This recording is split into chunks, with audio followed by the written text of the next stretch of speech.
Hello, everyone. Welcome to today's live broadcast, Extraction of PFAS from Mixed Matrices using a rapid, simple, and automated extraction system. I'm Laura Bush, the Editorial Director of LCGC, and I'll be your moderator for today's event.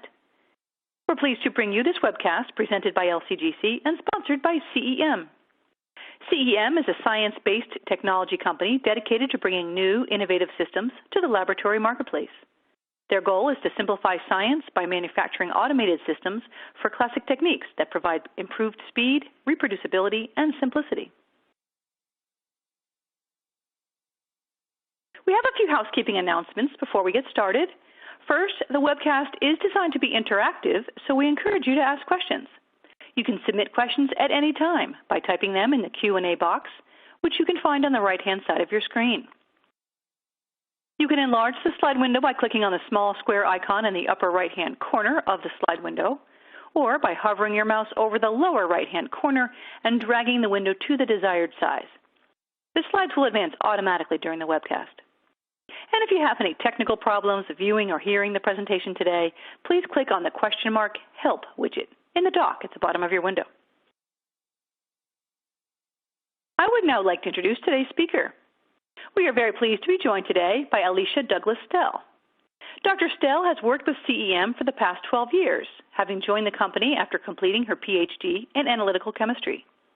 Her extensive background in chromatographic analysis and her mechanical prowess have been instrumental in the development of the EDGE solvent extraction system and its applications.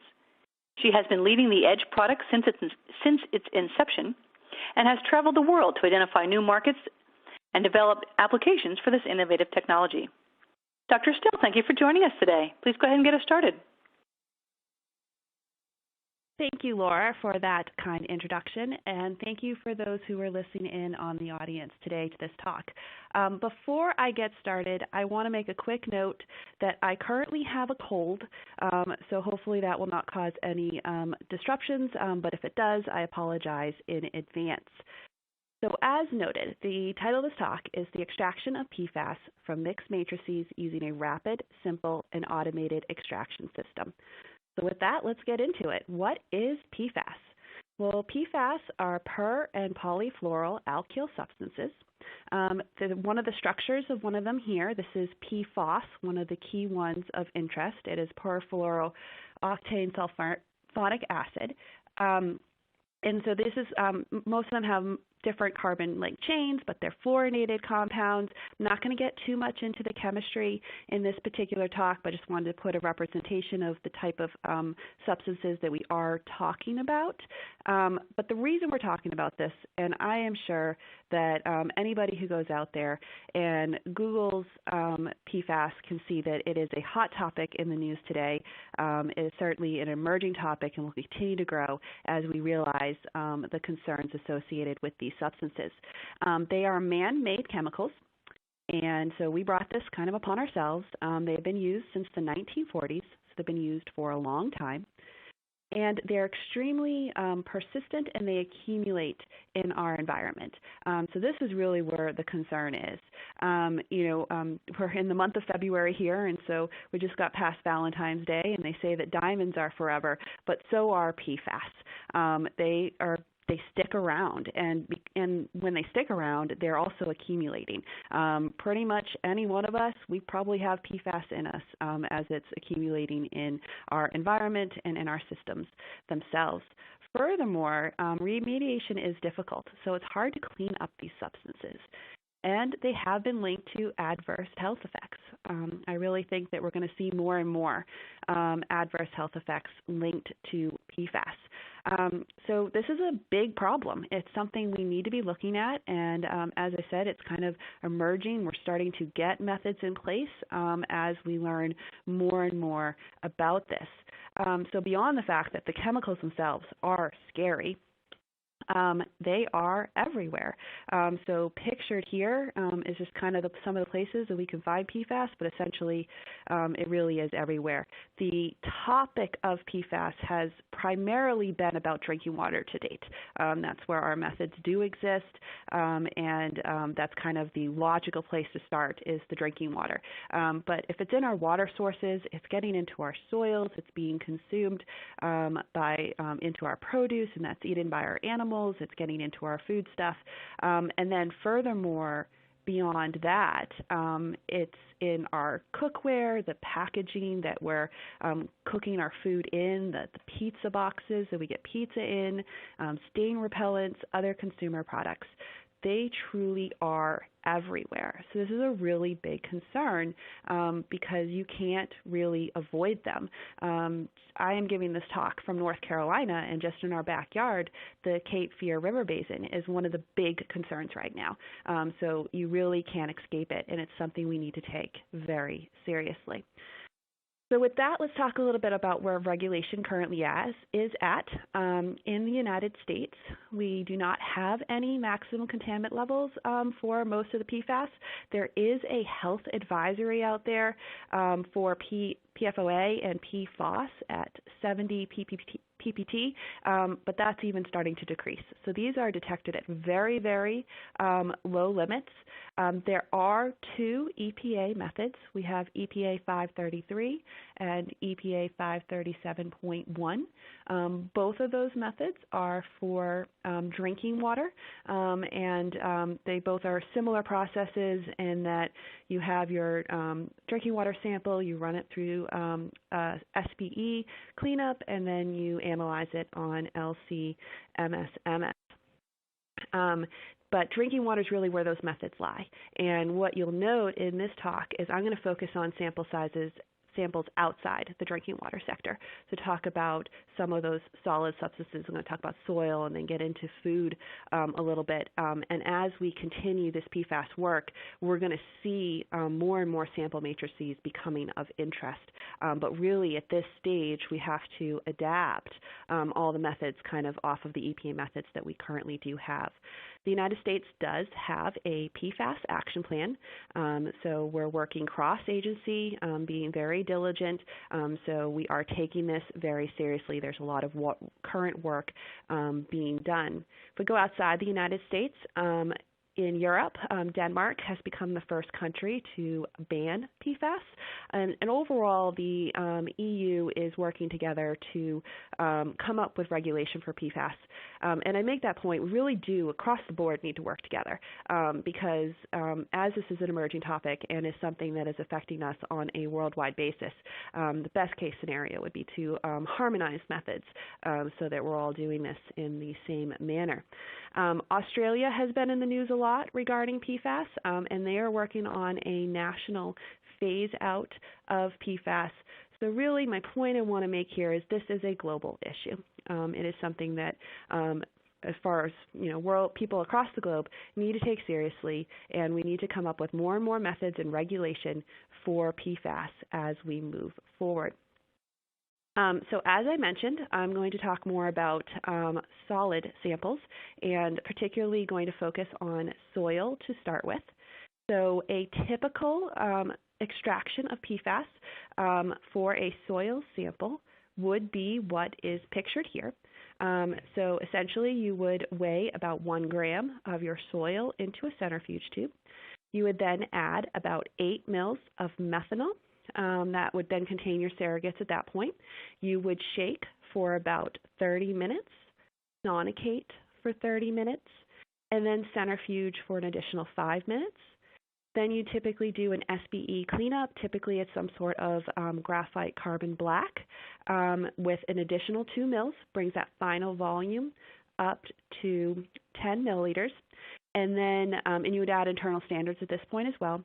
And then you would bring it over and run the analysis. So what you see is this is a very manual process. There's a number of different steps involved, and it takes over an hour to get through all of these steps.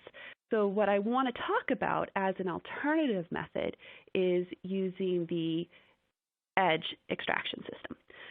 So the edge process is depicted here. In this case, you would assemble your Q cup that holds your sample. You would then weigh your sample, so that 1 gram, into the Q cup. You would load that into the edge and run your method. The method lasts for just under 10 minutes. At that point, you have your extract. It's ready to go. You're going to bring it to your known volume and then analyze it. So if we look at the two processes together, what we see is the edge cuts out a lot of those manual steps. It gives us automation. It's going to automate the actual extraction process. And in doing that, you gain efficiency, right? You're removing the human aspect out of this. So you get efficient, and then with efficiency, you get traceability, reporting options. There's all these other things you gain that are great for automation. I'm a really visual person, and so you'll notice a lot of pictures throughout this talk because I think they really kind of bring a message to life. And so with that, I want to watch a video of how the edge runs because you're kind of still probably like, well, what is that edge? So in this video here, you'll see Brittany is going to come and grab a Q disc. That enables our filtration, and then she's going to assemble the Q cup. The Q cup is made out of aluminum, so you can put it directly on an analytical balance. It's really light and weigh your sample in. You'll notice here that the racks that hold the samples are easily exchangeable, so you can be preparing samples while others are running. The system is going to run 12 samples in series. With just a few clicks, our methods are loaded. The automation is going to come down. It's going to pick up our Q cup, and it is going to load it into our chamber. Once the sample is in the chamber, the actuator is going to come down and create a sealed environment. Once you have that sealed environment, we're going to add solvent by both the bottom and the top. This is going to fully wet our sample. Once our solvent is added, we are then going to start pressurizing and heating. As we pressurize, this creates a pressure differential, so that solvent on the outside is going to disperse up through the Q cup, Q disc into the sample, creating a dispersive effect which aids in the extraction process. Once we reach temperature and or hold time, it's going to drain through the Q disc, through the cooling coil, so you're going to collect at room temperature, and then into your collection. We then add the option of a rinse where you can take clean solvent, run it through, and collect that as well. So you see that collecting right here. At this stage, your extraction is complete. You can be taking that and running analysis. However, we are running in series here. So we need to be cognitive of carryover, specifically for the PFAS conversation that we're having here today. So we need to make sure that we are completely clearing the system of any contamination. On the edge, you can run multiple washes with multiple solvents. You can add heat, hold times. You really have a lot of flexibility to make sure no carryover is going to be there. And you see the system now going over to our waste port and washing that entire fluidic pathway that saw a sample.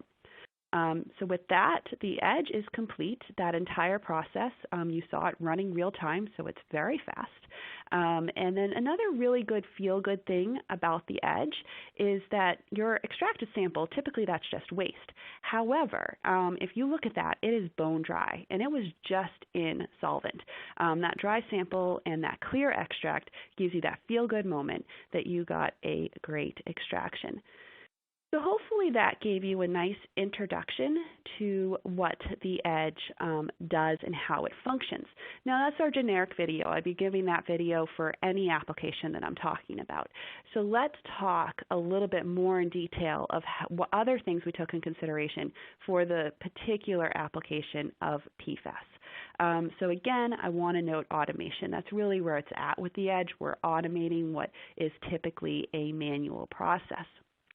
If you remember back to that flow chart for the standard method, they typically do an SB cleanup.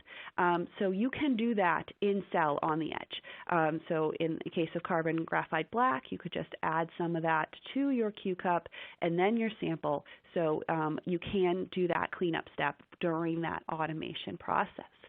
And then simple, I think that's a little bit overlooked sometimes, right? But I think in the modern world, simple is so key. We are busy people, and we need to have simple processes because there's a lot going on in our world. And I hope what you see throughout this is that the EDGE is a very simple solution to a very complicated problem here. And then that next bullet point, multi-matrix, multi-residue method, I kind of stole that from some of my other presentations. I give a lot of talks on pesticides where that is indeed true. But as I was putting this presentation together, the parallels between some of the pesticide stuff was very clear, and even maybe more so, right? With pesticides, we have multi-matrix because we have a lot of different food stuff. But with PFAS, it's beyond that, right? We're talking now water and air and soil and consumer products and food stuff. I mean, it is really just everything. Even biological samples get into toxicology. So multi-matrix, I mean, it's kind of, sky's the limit on the different things that we could be looking at here. And then multi-residue. There are over 1,000 pesticides as well as PFAS. We continue to identify more and more PFAS compounds. So truly, when you have a method that can be applicable to a lot of different matrices for a lot of different residues, that is a big advantage. And that is true for the EDGE for this PFAS problem that we have. Now that next bullet point, PFAS-free, I'm going to dig in a little bit deeper here because this is so crucial for this particular application. So I have been working for an instrument company now for 13 years and, worked with a lot of products, and almost every single one of them has Teflon on it, right? As instrument manufacturers, we love Teflon.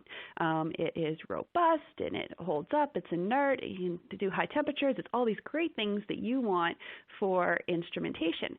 However, we cannot have Teflon present when we're talking about PFAS because there's some PFAS components that could cause contamination there. So we need to eliminate any Teflon components on the system. So what we've done here is we've used PEEK and polypropylene tubing. We're using PEEK for our stationary tubing and polypropylene for our movable tubing, so anything that's doing the automation. Beyond that, we have added a side enclosure. The previous picture of the EDGE had that side enclosure closed. In this picture, you see it open. We just want to make sure that we have a completely clean environment, so when the system's running, you can have that enclosure closed and making sure no dust or anything is getting into the system. Beyond that, if you saw in the video, we were collecting in glass vials. However, we can also collect in centrifuge tubes, and we're going to do that for this PFAS application. We also have a nitrogen option. So the standard EDGE does not need any gas sources. It simply runs with air. However, for the PFAS application, you may want to be running in an inert environment such as nitrogen, and that is an option that you can do that also just takes that extra step to making sure everything is clean and PFAS-free. So we've kind of discussed about the components of the EDGE and make sure those aren't introducing PFAS, but we also need to look at our consumables. And there's a fair number of consumables on the EDGE, right? You've got your Q-disc and your Q-cup and so forth. So we took that very seriously and did soak test and looked at data to make sure that nothing that our sample came in contact with had any PFAS contamination. So we tested our Q-disc, we tested the packaging of our Q-disc, we tested our Q-cup, the centrifuge tube that we're collecting in, the extraction solvent. You're probably like, what is Q-matrix hydra? I will get into that a little bit later on, but we did use it in one of our sample preps, so we needed to test it. So we tested our Q-matrix hydra and the container that the Q-matrix hydra comes in, the pipette tips that we used for spiking, that tubing, both the polyethylene and the PEEK that we used, and then we also tested an edge blank. So and anybody in this industry is going to take a lot of care to make sure that we are not introducing any PFAS into the system during the extraction. So I want to take just one step further here, because we talked about the instrument needs to be PFAS-free. The consumables that touch the sample need to be PFAS-free. But it's the entire process, okay, from the sampling of the sample to homogenizing to preparing the sample, that entire process through analysis needs to be PFAS-free. So some of the pictures here are just some of the things we used during our sample preparation to make sure that we were not introducing PFAS into the situation. And I'll specifically go over our steps when I talk about the different samples. But just quickly, kind of, you see that mixer there. We have to think about not every homogenizer is going to be okay in this case. You have to make sure you're not introducing PFAS into the situation. So with that, let's talk about the samples that I'm going to talk about here today. So we're going to start with soil. We're going to, that's think that next wave of PFAS is going to be on those environmental samples. So we started with water, and then we're probably going to see a lot of focus on soil and more of those types of samples. But I also think it's going to branch into food. So we're going to talk about a produce sample. Specifically, we'll talk about cucumber, and then we'll go over a few of some packaged food samples as well. So with that, let's talk about how we would prep these different samples. On the edge, we're going to run the same method. However, we do need to be aware of how we prepare our samples with the different foodstuffs and so forth, the different types of samples that we're looking into. So what I'm going to do is talk through the slide from the bottom up. So if we start there on the bottom, we have to have our Q-disc. So the Q-disc that we are going to recommend for this application is our G1. That is a glass fiber Q-disc. It filters down to 0.3 microns, so you can go direct to your LC analysis. Now, if anybody is familiar with just glass fiber as a material, it's not very strong, and we're running under a pressurized environment. So what we've done now is created this sandwich of that glass fiber filter with our C9 filters, which are our cellulose filters. And so that just creates a really robust Q-disc combination that you can apply to any sample type. So same Q-disc we're going to run for soil, cucumber, and our packaged food. Then we have to, in some cases, think about adding sorbent to remove any interferences that we might have. For the soil, we're not going to add anything at all. Okay, so the soil, we're just going to go directly into the Q-cup. However, for that cucumber, it is a sample that contains a lot of water content, and that is where we're going to introduce our Q-Matrix Hydra. Now, Q-Matrix Hydra is a product that you can purchase directly from CEM. It is a polymer superabsorbent, and it does an amazing job at absorbing water. So what we're going to do is put 2.5 grams of that Q-Matrix Hydra at the bottom of the Q-cup and then our cucumber sample. And that Q-Matrix Hydra is going to absorb the water, so we don't have water in our extract before we go to analysis. For our packaged food samples, those contain some lipid interferences, so we're going to add 0.5 grams of C18 to remove those lipid interferences for those particular samples. So soil, nothing. Cucumber, we use some Q-Matrix Hydra, and for the packaged food, we're using a little bit of C18. Then across the board, we're going to weigh in 5 grams of sample, so 5 grams of soil, cucumber, and packaged food. And then we're going to spike. In this case, we used absolute standards PFOA DOD. It contained the 24 DOD compounds that they are looking for. Now, I do want to make a note here that for our study, we used absolute standards. However, I recognize that Wellington Laboratories is a very popular place to get PFAS standards, and I think they have a very nice selection as well as some CRMs as well. So if you just have that question of what other PFAS standards are out there, I did want to make a note that Wellington Laboratories is a really good place to go as well. So that's how you prepare your sample. So the differences of how we treat these samples occurs in the prep of that Q-cup.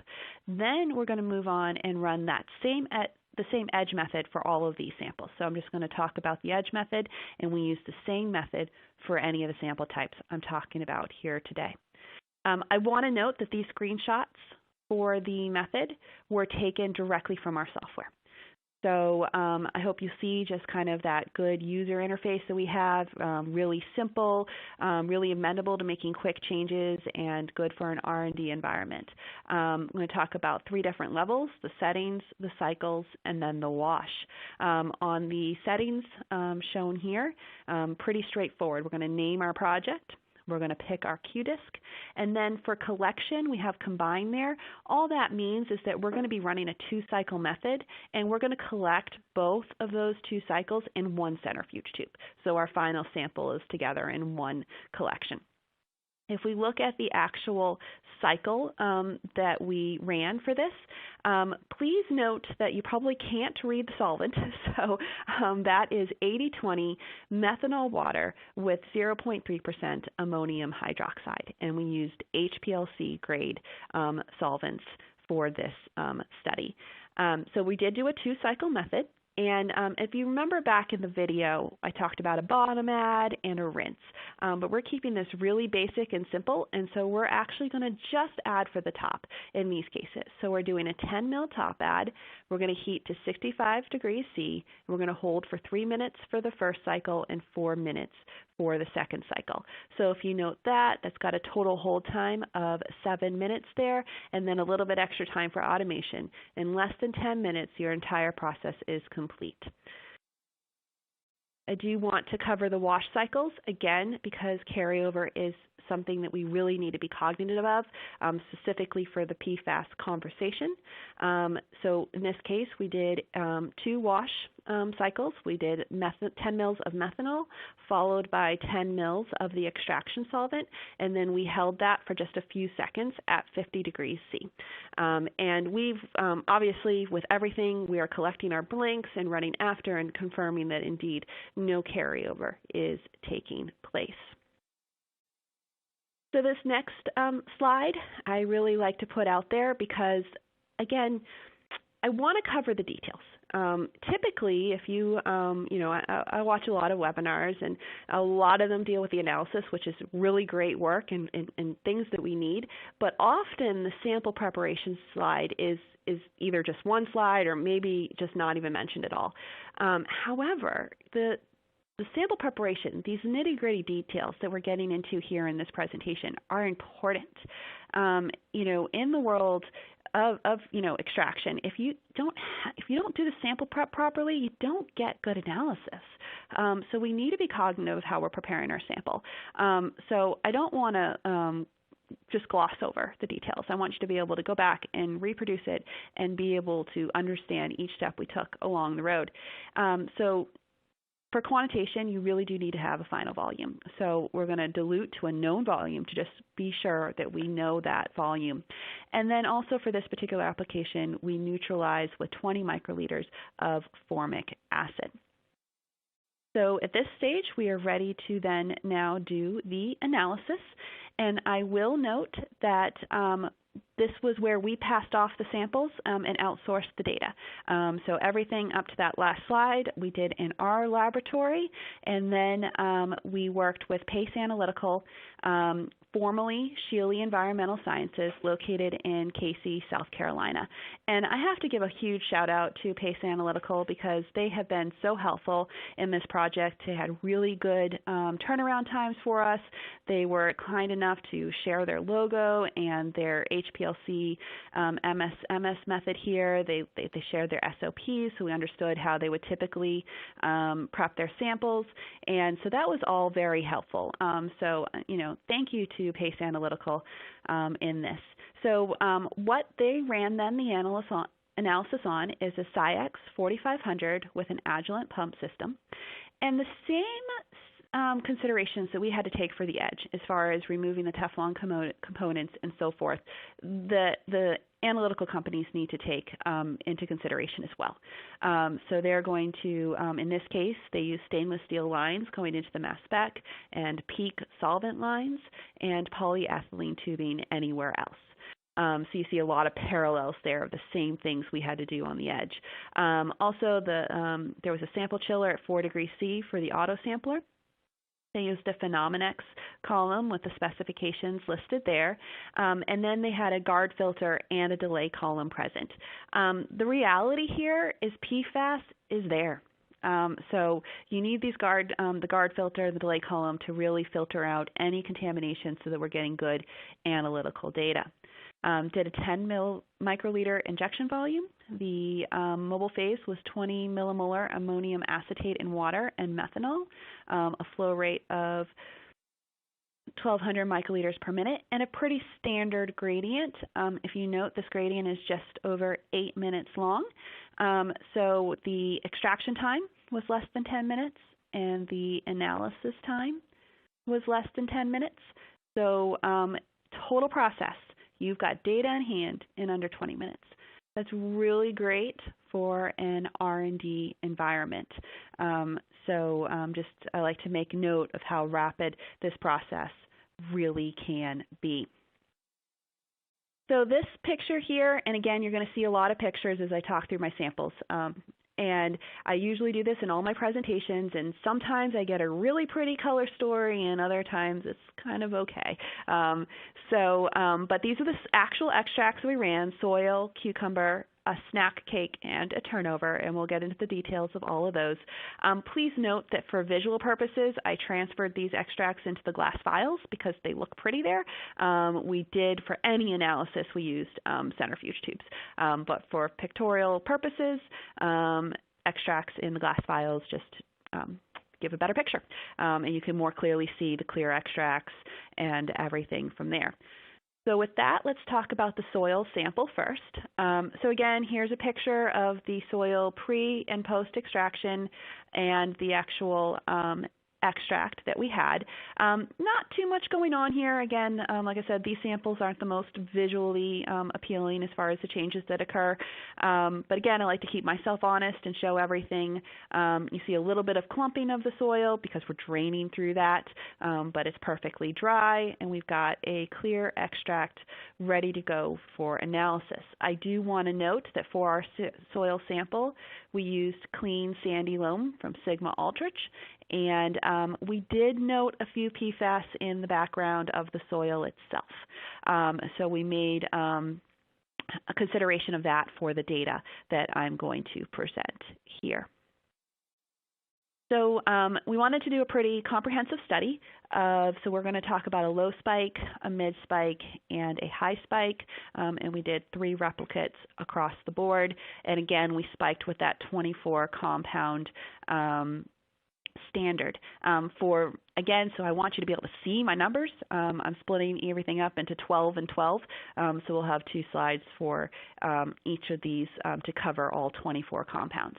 For the low spike, we spiked at 0.1 ppb. The limit of detection for this was 0.025 ppb, so just know that we're within the range of what we can detect here. And we got overall, PACE analytical requires an acceptable recovery range of 50 to 150%. So we wanted to make sure within that, but overall you see that we get good recoveries across the board and good RSD values for the 12 PFAS that you are looking at here. If we move on to the additional 12, we see the same story. Okay, so across the board for the 24, we got good recoveries and good RSD values for the low spike, which is the most challenging, really. So we're very happy with this data. I do want to bring attention to a few specific PFAS compounds. So PFAS and PFOA, those are the 2 that we have limits for right now, and of 2 of the more big concern ones. So I just wanted to, show that we've got good recoveries for those specific compounds. But also the PFBA, I just want to bring attention to that because that is just a pesky one. It is the one that's difficult to get rid of. So it's just as you work through this data to know, you really have to pay a lot of attention to that particular one because it tends to show up everywhere. So I just wanted to bring attention to that. If we move on to our mid-spike data, now this was spiked at 10 ppb. If anything, you see an increase in recovery and tighter RSD values across the board. And pretty much we would kind of expect that as we increase our spike. I do want to note that we are spiking here, and spiking we would expect to get good recovery values. If we move on to the next 12, we see the same story occurring, and we get good recoveries across the board and good RSD values. The next step in this study would be to run a CRM. So we understand that. We kind of, following this process of doing these spike studies, and then we'd run a CRM to really bring home the fact that this method is working well. So that would be the next step. If we move on to the high spike data, now this was now spiked at 20 ppb, you see the same trend of even higher recoveries and tighter RSD values for that high spike data. I do want to make a note that as you are increasing your spike value and you're getting hotter samples with these components, you need to be more and more aware of carryover. So I really encourage people to make sure that they're looking at their blank runs and verifying that the wash parameters are indeed correct, such that no carryover is occurring. So that is just something that as you get to that high spike to be more and more aware of.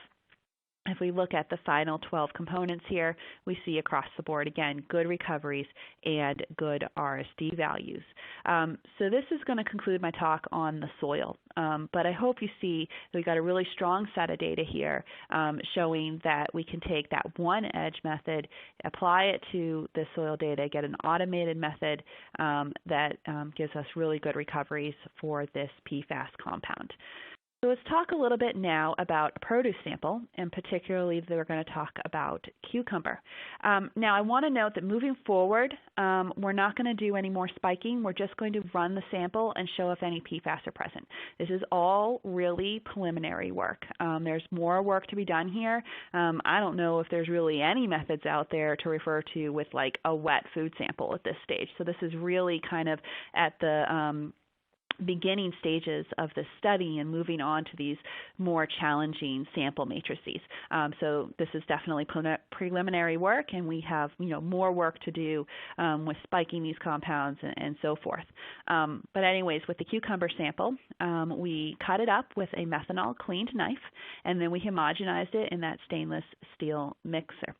And then if we look at the actual, more marketing stylized photos here, what you'll see is that, again, kind of same story, not too much transformation occurring here. That white substance for the post-extract is that Q matrix hydra that was absorbing the water, and then we get a nice clear extract ready to go for analysis. And then if we look at the data, we picked up some PFAS. I don't know how surprising this is. I guess we would hope that there would not be too much PFAS going on in our produce itself, but we did pick up a few. I do want to note that I'm not talking about quantification at anything here, okay? I'm not talking about these were over any sorting limits. All that these were above the detection limit, so we saw that they were present, okay? And we certainly did run blanks beforehand and blanks after to prove that indeed this is coming from the sample. I do want to note that PFOA, one of those ones of concern, is one of the ones that we detected in this particular sample. So now I want to move on to a snack cake sample. So the pictures here are real-world pictures. These were just snapped, you can kind of tell, in lab as we were prepping the samples, keeping us honest of just the process and what was going on. So how we prepared the snack cake is we removed the icing and then chopped up the cake. Now, why did we look at just the cake? Well, we're looking really, what we wanted to look at is the part of the food that was touching the packaging, because we're thinking that primarily the PFAS contamination could possibly be coming from the packaging itself, and so we want to focus on the food that was in contact with that packaging. We dried the chopped cake for 1.4 hours in the oven at 100 degrees C, and then we ground it with a pestle mortar, which led to that final sample you see there, and then the extract that you see. If we look at the more stylized photo, you see that same process of the fact that not really any transformation. The white that you see going on here now in the post-extract is that little bit of C18 that we put in there to remove the lipid compound, and then we get that clear extract ready to go for analysis. And then, not surprisingly, we saw more PFAS in the snack cake than we did in the cucumber. And you know, again, I'm kind of happy. If we had more in the cucumber, I'd probably be even more scared. But that snack cake, you see it pictured there, that's what we ran. And then I have that PFOA highlighted because that was part of the ones that we did detect in this particular sample. Now let's move on to the microwavable turnover sample. You know, from the beginning, you're probably like, turnover? What is she talking about? Maybe now you have a little bit of a picture of what I'm talking about. You know, it's those turnovers that you put in that sleeve that you then drop in the microwave and heat up, and if I'm reading the packaging, enjoy. So again, the way we prepped this is we prepared the microwave turnover as instructed. So we heated it up, we did it as the microwave, and then we removed the outer bread. Again, we were looking for the sample that was in contact with the packaging, and then we dried that outer bread in the oven for 1.5 hours at 100 degrees C, and we ground that with a mortar and pestle, and then you see the actual sample we had there, and then the extract that we got for analysis. And the same story here with these pictures. You see that kind of, if anything, the sample starts to clump up a little bit, but it's still perfectly dry. That has that white powder of the C18 present that we added to remove the lipids, and then a clear extract that we took for analysis. So then if we look at the data here, maybe not surprisingly, even more PFAS. So a lot of hot ones for this particular sample. So I don't know how much, you know, as I prepared for this talk, you know, I stopped using my Teflon-coated pans. I've really thought about some of the food stuff. You know, I guess I was just kind of naive to how many different components are out there that really are exposing us to these compounds. In this case, we pick up both PFAS and PFOA, so those two ones that we're paying particular attention to. So overall, again, and I want to note, this is a beginning study. We're working with some challenging substances here, right? You know, once we get into these food stuff with all these different components, extraction becomes harder. And so what I hope you see is that we were able to extract these compounds at the beginning level, but clearly we need to show moving forward spike values so we get good recoveries and RSD values. But I feel that, you know, the EDGE is going to be very applicable to all of these samples and beyond. So with that, I want to kind of conclude. So I hope you've seen throughout my talk today that EDGE instrumentation is PFAS-free, and that there's no contamination from the sample preparation or the consumables. And then for that soil sample, we got good recoveries and RSD values for the low, mid, and high spike. That we found PFAS in cucumber, snack cake, and turnover. And that overall, the EDGE is a rapid, simple, and efficient technology for the extraction of PFAS from mixed matrices. And I want to just expand upon that just a little bit right now, right? Because kind of to go back to the beginning of the talk and saying how the current talk primarily is water. Right? That's where our EPA methods are for drinking water, and it's where most of the work has been done to date is on water samples. And I don't want to completely exclude water as a possibility to run on the EDGE. Now, the EPA methods are for 250 milliliters of water. Now, 250 milliliters is outside the scope of what we could run on the EDGE. However, if we considered maybe concentrating that sample size down and running some sort of supported liquid extraction and or running a smaller sample size, we could indeed be able to run those liquid samples, those water samples, on the edge. And then as we open up that realm of liquid samples, we could do dairy. Milk is a very hot topic right now. So I hope that you see for mixed matrices, it's not limited what I've discussed here. We can do water and soil and even get into air monitoring, the food stuff that we're talking about, the packaging. That was our next step too, is to actually look at the packaging itself and what components are all of that. All of those matrices you can run on the edge. So with that, if any of you guys have ever heard any of my webinars before, you know that I like repetition. I have a 5-year-old daughter, and I think as I went into parenthood, it hit me how much repetition truly does help us in the learning process. I am amazed at how many times, my daughter can watch the same episode on something. However, she's, really getting a lot of information, and she's learning during that process. So I like to repeat. So I'm going to kind of bring this full circle. It was the title of the talk. I covered it in the conclusion side, and now I'm going to say it again. Rapid, simple, and efficient extraction of PFAS from mixed matrices. If you take anything away from it, just the simple title is what I want you to remember, because that's what the truth is. The Edge offers a rapid, simple, and efficient extraction for PFAS from a variety of different matrices.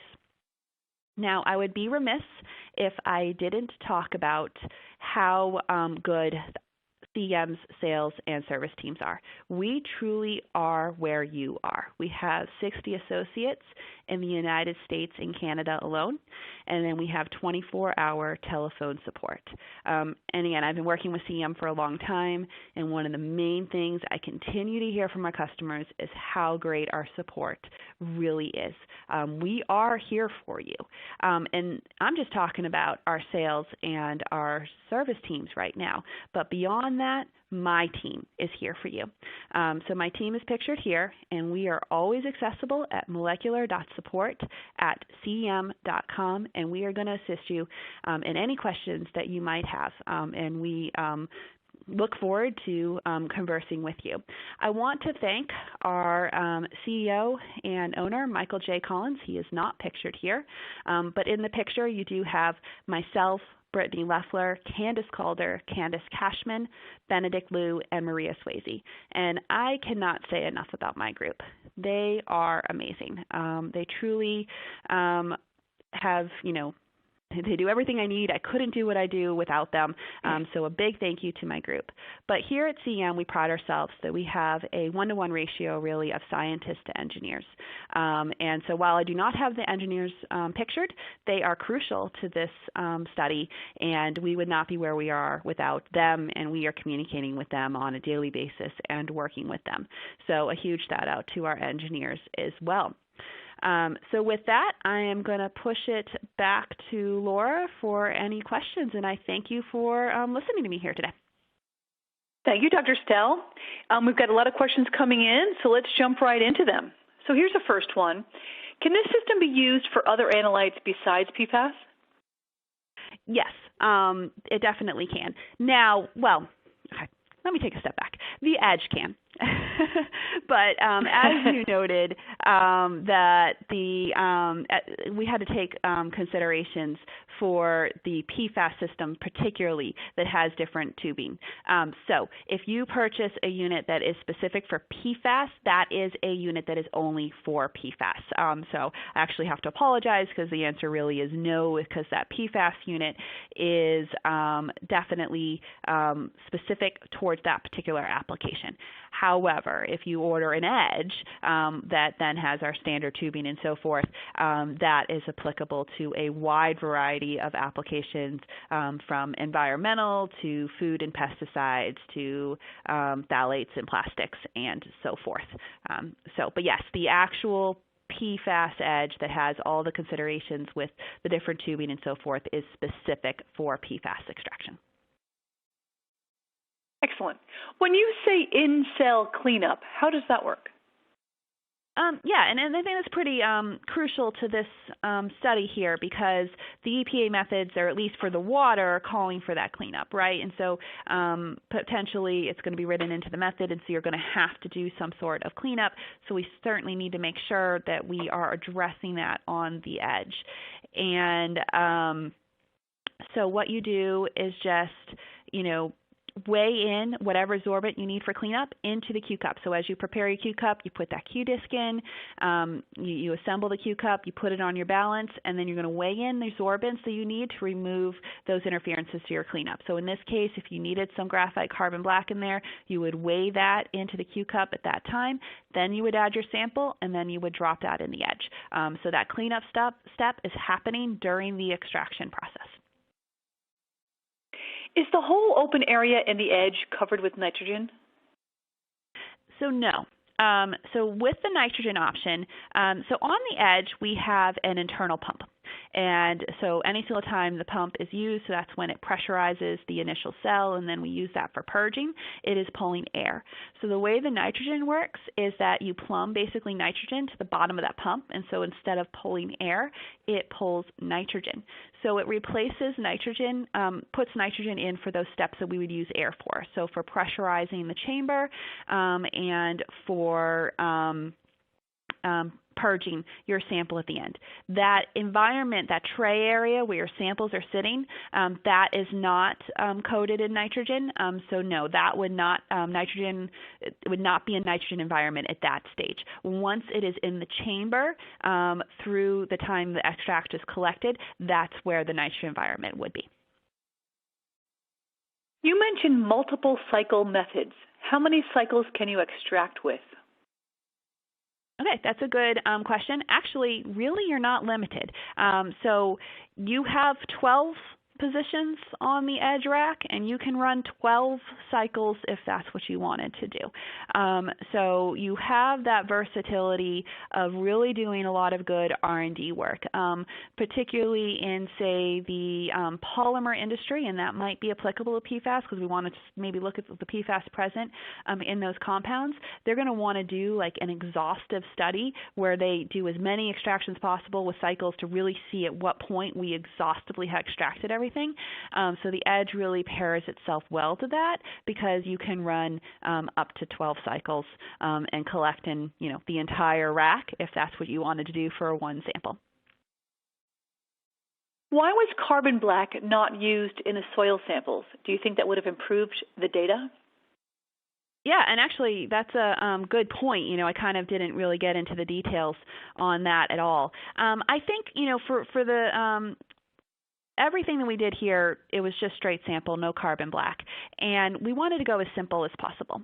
And so I think we want to just kind of start at the ground with sample and then kind of work our way up. We certainly, that would be part of our next study is to add the graphite carbon black. But yeah, I think there is a possibility that it could even improve the recovery. So yes. How much of a liquid sample can be run on the edge? Yeah, it's a good question. So typically we'll support that liquid sample on the Q matrix hydra, which we have ran to prove that there's no PFAS contamination on that. And usually you can run about a 1-to-1 ratio of liquid to the Q matrix hydra, and we usually recommend no more than 10 grams. So that would limit you to 10 grams of Q matrix hydra with 10 mils of a liquid supported on that. So I would put that limit at about 10 milliliters. We have a related question here. I'm not sure if this was just answered, but I'll ask in case. Does the sample need to be completely dried? So no, I mean, so maybe for best results, right? This is a preliminary study. And so that factor of how much a water content in the sample may be affecting the results is kind of unknown at this point. But what you'll note is that we did dry the package samples, so we did dry those in an oven to remove any water content there. However, we didn't dry the cucumber. And the cucumber obviously has a very high water content. So again, we have to move into those next stages of spiking and getting recoveries and really prove that we can do it. But right now, if I kind of jump over to pesticides, we can run wet samples no problem and get really good recoveries for pesticides. So I think we might be able to develop a method here where, yeah, we don't have to dry the samples, so you could run them wet. So after extraction, do you inject from that liquid directly, or is there more sample prep or dilution? And where do you add the internal standards in this process? Yeah, okay, that's a really good question. So yes, no, you direct and directly, right? So when you collect your extract on the edge, it is filtered, it is ready for analysis. We do, like I said, on that kind of post step slide, you may have lost a little bit of solvent during the process, so you're going to want to dilute to a known volume. But typically, you're just using the graduations on the centrifuge tube there, and maybe adding in just a few drops. If you didn't want to do that dilute step, you could, pour it into a graduated cylinder and see what your volume is. You just need to know exactly what your volume is for quantitative analysis. And then you would, in this case, we did neutralize with formic acid as well, and then we went direct to analysis. As far as the standards are concerned, we're adding surrogates at the very beginning. So when we spike and we got our surrogates there, but also we add an internal standard to make sure the analysis is good right before injection. Is there any regulatory requirement for PFAS in food and water? So there is the EPA methods, 533 and 537.1, that is for drinking water. So right now, those are the only EPA methods that we have. And as I said, there is a action call for limits for PFOA and PFAS. But that's really all we have at this point. So no, there's no methods beyond that. So as we talk about soil and food, this is still in the process of these methods are being developed. There's no official methods available at this stage. This is a multi-part question, so bear with me. Did you do a concurrent analysis of the packaging of the snack cake? The implication is that the PFAS migrates from packaging. And how might the extraction change? Yeah, that is a great question, and to be completely honest, I hope to have that data in this presentation. We just, again, this is a preliminary study, and that's what I had at this stage. That is very much our next step, is to run the packaging and to look at that. I did mention we use that exact same method for the soil, the cucumber, and the packaged food. But when we start getting into more packaging and polymer-like samples, if you kind of can imagine, if you're doing extraction of those, we need to be able to kind of transform them, right? Kind of get to that molten point where we're absorbing into and getting into the sample. And to be able to do that, we do need to add a little bit more time to the method. So I would say for the packaging, we would adapt our method just slightly and add a longer hold time, just because you need that time to really penetrate those types of samples to get a good extraction. But yes, certainly the next step is to look at that packaging, and I said we'd probably implement probably closer to a 10-minute hold time for that particular method. How do you choose the best extraction temperature according to the selected solvent? Yeah, so on the edge, you can run temperatures anywhere up to 200 degrees C. And also from the pesticide realm, sometimes they don't want to add any temperature at all. So I like to say that temperature is an option, not necessarily a requirement. So it really is a large spectrum, and choosing that temperature has, I'd say, more to do with the analytes you're trying to extract than the actual solvent that you're running.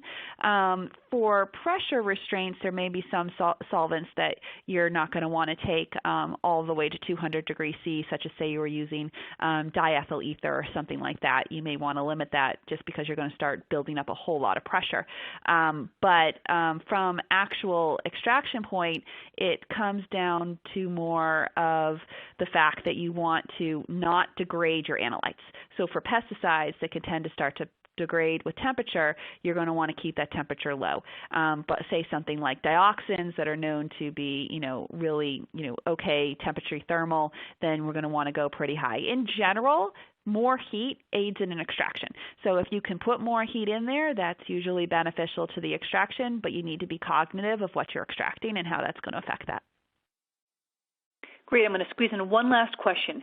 If we extract the sample again after the first extraction, will we not see PFAS? In other words, no leftover PFAS in the sample? Yeah. We didn't do that, and we didn't do an exhaustive study here where we did like multiple cycles. So we were just collecting the 2 cycles, and then we ran a blank after we removed the sample. So that would be something we could add into the list of what we run, is to do that exhaustive extraction that I talked about to show that we no longer are getting any PFAS out of there. And that is a good rule of thumb when you're developing methods to do that. Like I said, this is preliminary data, so that's part of next stages as well. Fantastic. Well, with that, we'll wrap up. Dr. Stell, thank you so much for your excellent talk today and for answering all those questions. Thank you. I also want to thank everyone in the audience for attending and participating in today's event. And I'd like to thank our sponsor, CEM, for making today's webcast possible. You'll receive an email alerting you when this webcast is available for replay. We invite you to forward that announcement to your colleagues who might have missed today's live event. We hope to see you all next time. Goodbye.